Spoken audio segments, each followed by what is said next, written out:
నందమూరి బాలకృష్ణ గారి హీరోగా బాబీ దర్శకత్వంలో ఒక సినిమా తెరకెక్కుతుంది. ఈ సినిమాని సితారా ఎంటర్టైన్మెంట్స్, ఫార్చ్యూన్ 4 సినిమాస్, శ్రీకర స్టూడియోస్ బ్యానర్ల మీద నాగవంశీ, సాయి సౌజన్య నిర్మిస్తున్నారు. ఎన్బీకే 109 వర్కింగ్ టైటిల్తో తెరకెక్కుతున్నటువంటి ఈ చిత్రంలో బాలయ్యకు ధీటుగా బాబీ డియోల్ విలన్గా కనిపించబోతున్నారు. ఇక ఈ చిత్రం కోసం మలయాళం మెగాస్టార్ మమ్ముట్టి కొడుకు దుల్కర్ సల్మాన్ను రంగంలోకి దింపారు బాబీ. ఈ సినిమాలో దుల్కర్ ఒక కీలకమైన పాత్రలో నటించనున్నారు. ఇప్పటికే శరవేగంగా షూటింగ్ను జరుపుకుంటుంది ఈ మూవీ.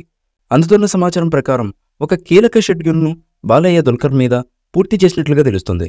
దుల్కర్ నటుడిగా ఎదుగుతున్నారు. ఒక పక్క హీరోగా నటిస్తూనే ఇంకో పక్క సపోర్టింగ్ రోల్స్తో కూడా మెప్పిస్తున్నారు ఆయన. ఈ సినిమా కాకుండా తెలుగులో లక్కీ భాస్కర్ అనే సినిమాలో కూడా హీరోగా నటిస్తున్నారు. ఇక నిజం చెప్పాలంటే అభిమానులు ఈ సినిమాపై భారీ అంచనాలు పెట్టుకున్నారు. ఇప్పటికే బాబీ చిరంజీవి గారితో వాల్తేరు వేరయ్య లాంటి హిట్ను అందించారు. అలాంటి మాస్ సినిమా తర్వాత బాలయ్యతో ఎన్బీకే 109 మొదలెట్టారు. ఇక ఇది ఓరా మాస్ కమర్షియల్ ఎంటర్టైనర్ జోనర్లో రూపొందబోతున్నట్లుగా స్పష్టమవుతుంది. అంతేకాకుండా స్టార్ కాస్టింగ్ను దింపడంతో మరింత హైప్ పెంచేస్తుంది. త్వరలోనే ఈ సినిమా టైటిల్ను రివైల్ చేయనున్నారట మేకర్స్. మరి ఈ సినిమాతో బాలయ్య ఎలాంటి విజయాన్ని అందుకుంటారో చూడాలి.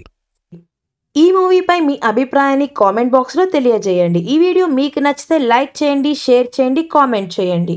మరిన్ని అప్డేట్స్ కోసం మన ఛానల్ని సబ్స్క్రైబ్ చేయండి. అలాగే పక్కనే ఉన్న గంట సింబల్ని గట్టిగా టంగ్ టంగ్ అని కొట్టేసేయండి.